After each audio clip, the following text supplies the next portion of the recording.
Oi, meu nome é Lídia, eu sou estudante de Ciências Biológicas da Unigran Rio e nesse vídeo nós vamos falar sobre os polinizadores e a sua importância. O que é polinização? A polinização é o transporte de grãos de pólen do órgão reprodutor masculino da flor, que é produzido nas anteras, para o órgão reprodutor feminino da flor, o estigma. Assim, muitas espécies de plantas só produzem sementes e frutos quando são polinizadas, ou seja, quando o pólen é depositado no estigma.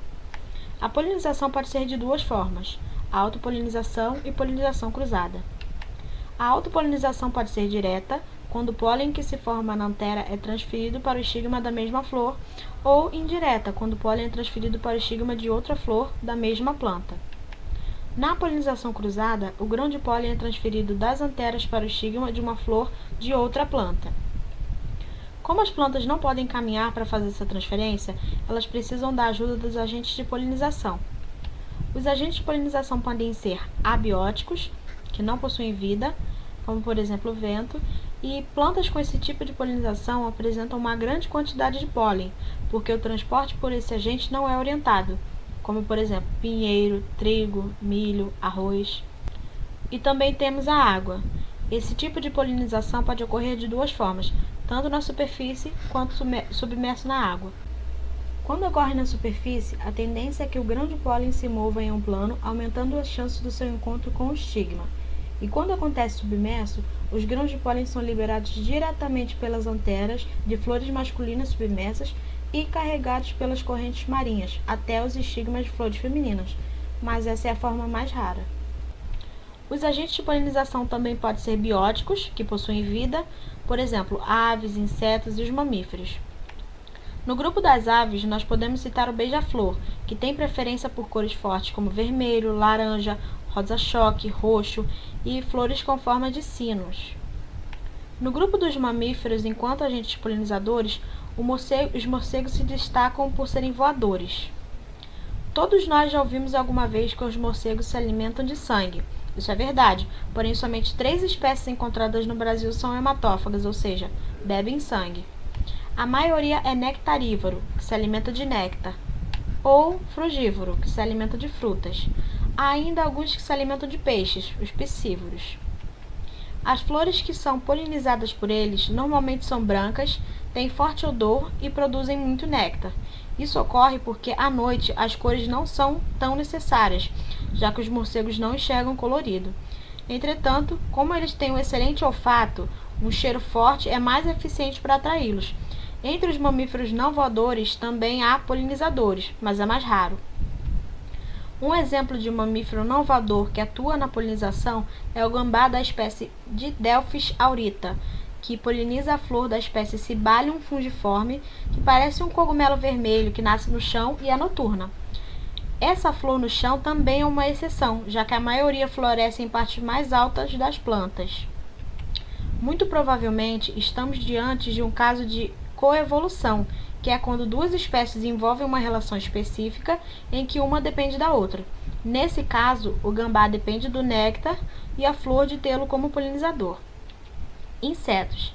As plantas que necessitam desses agentes possuem normalmente flores com uma área de pouso e néctar em quantidade moderada.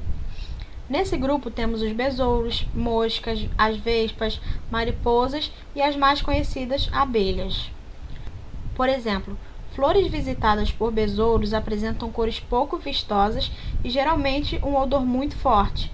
Isso ocorre porque muitos besouros possuem olfato altamente desenvolvido, diferentemente da visão. Os odores nessas plantas assemelham-se a alimentos em processos de fermentação. Dentre os vegetais polinizados por esses animais, podemos citar os lírios e as magnólias. Um outro exemplo são flores polinizadas por abelhas, que são geralmente azuis, amarelas ou brancas, nunca vermelhas. Isso porque elas enxergam o ultravioleta e não conseguem ver o vermelho. Algumas orquídeas desenvolveram inclusive armadilhas para atraí-las. Um exemplo é a espécie Orphis speculum, que apresenta um formato parecido com o da fêmea da abelha, fazendo com que o macho tente copular com ela e assim entre em contato com o pólen. Agora nós vamos assistir um pequeno trecho do filme Bee Movie, onde as abelhas estão fazendo o processo de polinização.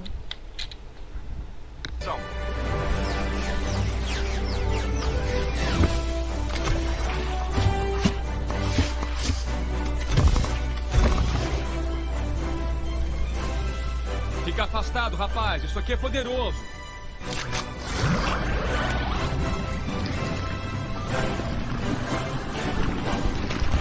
Isso que é um coletor arrasador. Já viu polinização de perto? Não, senhor. Eu pego um pouco de pólen aqui, salpico ali. Uma pitadinha aqui, mais um tiquinho ali. Tá vendo? É como fazer mágica, viu? Puxa, incrível. Por que fazemos isso? É o poder do pólen. Mais pólen, mais flores, mais néctar, mais mel pra gente. Olá, meu nome é Eduarda e eu sou a parceira da Lídia nesse trabalho. Você já deve ter ouvido a explicação sobre polinização, não? E deve estar pensando, o que isso me afeta? Pois bem, a polinização é um trabalho em equipe, onde o polinizador ajuda a planta a se espalhar, reproduzir e dar frutos, e fazendo a sua parte, ela dá comida e abrigo. A polinização afeta o seu dia constantemente, seja na alimentação, no vestuário, na indústria farmacêutica, na indústria de cosméticos e etc.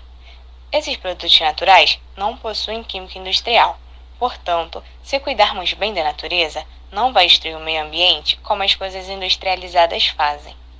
Existe uma parte da medicina que estuda e usa remédios naturais.